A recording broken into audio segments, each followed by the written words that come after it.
Welcome to hero sisters kitchen.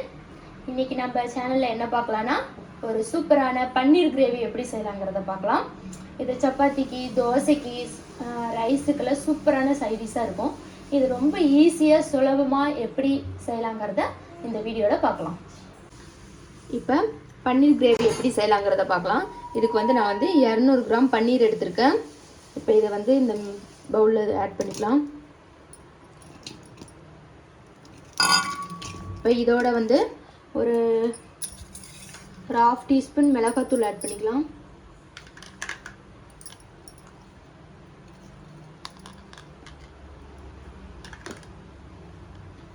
அதே மாதிரி ஒரு 1/2 டீஸ்பூன் கரம் மசாலா ஆட் பண்ணிக்கலாம்.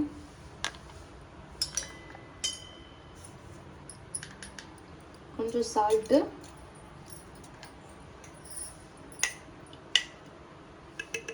இஞ்சி பூண்டு பேஸ்ட்டு ஒரு 1/2 டீஸ்பூன். இப்போ இதை மிக்ஸ் பண்ணிக்கலாம் நல்லா.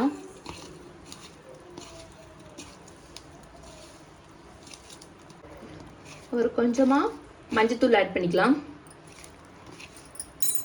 இப்போ இதை நல்லா மிக்ஸ் பண்ணி விட்டுட்டு இப்போ இது ஒரு 1/2 hour ஊறணும். நல்லா இது நல்லா ஊறட்டும். இப்போ கடாயில் 1 டேபிள் ஸ்பூன் ஆயிலும் 2 டேபிள் ஸ்பூன் கீயும் ஆட் பண்ணியிருக்கேன். இப்போ நம்ம ஊற வச்சுருந்தால ஒரு 30 நிமிஷம் பன்னீர் அதை இதில் நம்ம ஃப்ரை பண்ணி எடுத்துக்கலாம்.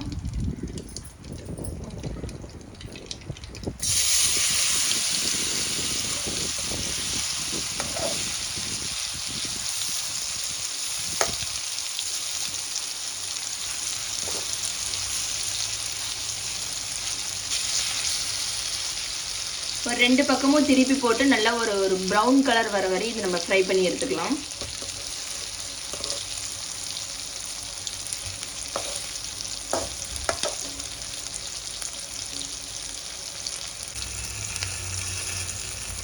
இந்த மாதிரி பன்னீரை 2 பக்கமும் திருப்பி போடுங்க.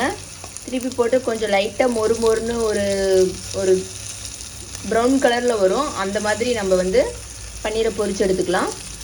இந்த மாதிரி பண்ணி போடும்போது உங்களுக்கு கிரேவியில் சூப்பராக இருக்கும் பன்னீர். அதனால தான் நம்ம இப்படி செய்கிறோம். இந்த மாதிரி ட்ரை பண்ணி பாருங்கள்.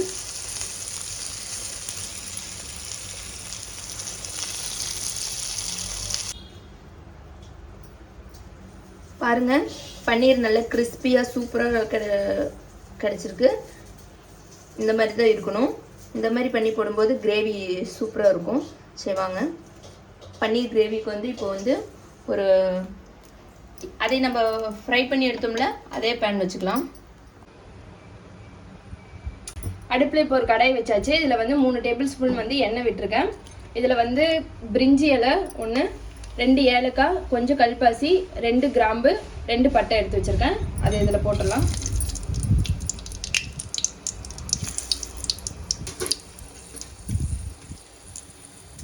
இதில் கொஞ்சமாக ஜீரகம் ஆட் பண்ணிக்கலாம்.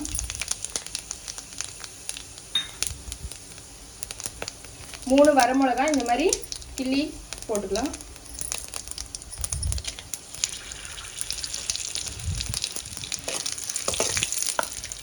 ஒரு பெரிய சைஸ் வெங்காயம் இந்த மாதிரி கட் பண்ணி வச்சுருக்கேன். அதை ஆட் பண்ணிக்கலாம்.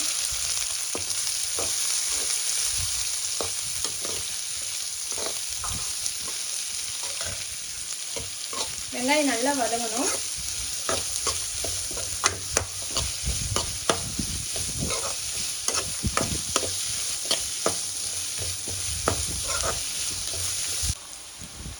ஒரு 1/2 டீஸ்பூன் நம்ம இஞ்சி பூண்டு பேஸ்ட் ஆட் பண்ணிக்கலாம். ஏன்னா நம்ம பன்னீரில் ஆல்ரெடி ஃப்ரை பண்ணும்போதே இஞ்சி பூண்டு ஆட் பண்ணியிருக்கோம். அதனால் கொஞ்சமாக ஆட் பண்ணால் போதும். இஞ்சி பூண்டோட பச்சை வாசனை போகிற வரையும் இது வதக்கிக்கோங்க. இப்போ வெங்காயம் இஞ்சி பூண்டு பேஸ்ட் எல்லாம் வதங்கிடுச்சு. இப்போ நான் ஒரு 2 பெரிய சைஸ் தக்காளி இந்த மாதிரி அரைச்சி வச்சுருக்கேன். அதை இதில் ஆட் பண்ணிக்கலாம்.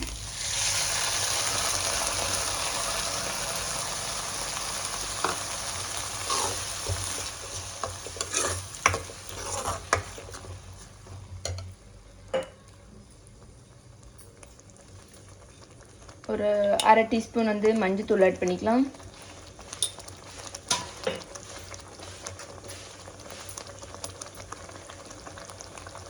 ஒரு 1 டீஸ்பூன் மிளகாத்தூள்,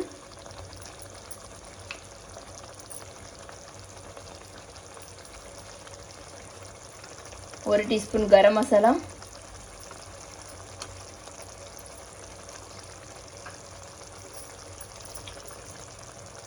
ஜீரகத்தூள் 1 டீஸ்பூன்,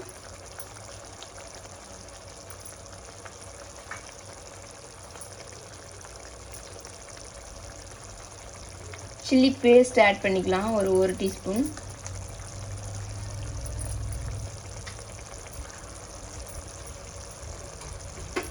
தேவைக்கேற்ப சால்ட் ஆட் பண்ணிக்கலாம். இப்போ இந்த மசாலாவோட பச்சை வாசனை போகிற வரையும் இதை நல்லா மிக்ஸ் பண்ணிக்கலாம். இது நல்லா கொதிக்கணும்.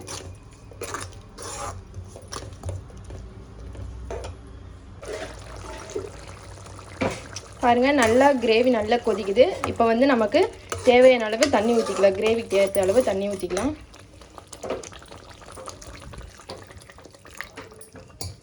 தண்ணி ஊற்றிட்டு நல்லா கொதிக்கட்டும். கொதித்து முடித்தோடனே நம்ம ஃப்ரை பண்ணி வச்சுருக்க பன்னீரை போட்டு ஆட் பண்ணிட்டா அது கொஞ்ச நேரம் கொதிச்சுன்னா நம்மளோட பன்னீர் கிரேவி ரெடி ஆயிடும். இது கொஞ்ச நேரம் நல்லா கொதிக்கட்டும். இந்த அளவுக்கு கிரேவி திக்காக வந்தோடனே நம்ம ஃப்ரை பண்ணி வச்சுருக்க பன்னீர் இதில் போட்டுடலாம்.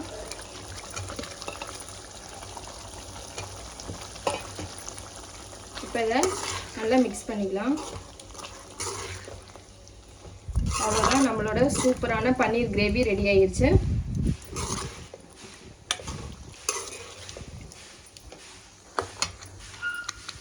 இப்போ இது மேலே கொஞ்சமாக கஸ்தூரி மேத்தி தூவி விட்டுக்கலாம். இது ரொம்பவே சூப்பராக இருக்கும். கஸ்தூரி மேத்தி நல்லாயிருக்கும் போட்டு பார்த்தா.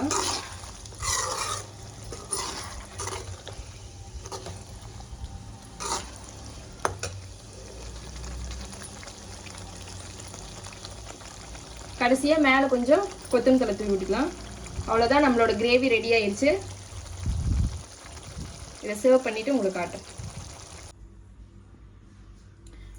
நான் இன்றைக்கி சப்பாத்தியோட உங்களுக்கு இந்த பன்னீர் கிரேவியை சர்வ் பண்ணி காட்டியிருக்கேன். நீங்கள் சப்பாத்தி, இட்லி, தோசை எந்த டிஷ்ஷோட வேணால் நீங்கள் இதை வச்சு ட்ரை பண்ணலாம். ரொம்ப சிம்பிளாக ஈஸியாக செஞ்சுருக்கோம். வீட்டில் கண்டிப்பாக ட்ரை பண்ணி பாருங்கள். எல்லாத்துக்கும் ரொம்ப பிடிக்கும். இந்த வீடியோ உங்களுக்கு பிடிச்சிருக்குன்னு நினைக்கிறேன். பிடிச்சிருந்தா லைக் பண்ணுங்கள், ஷேர் பண்ணுங்கள். அப்படியே மறக்காமல் ஹீரோ சிஸ்டர்ஸ் கிச்சனுக்கு சப்ஸ்கிரைப் பண்ணுங்கள். தேங்க்யூ.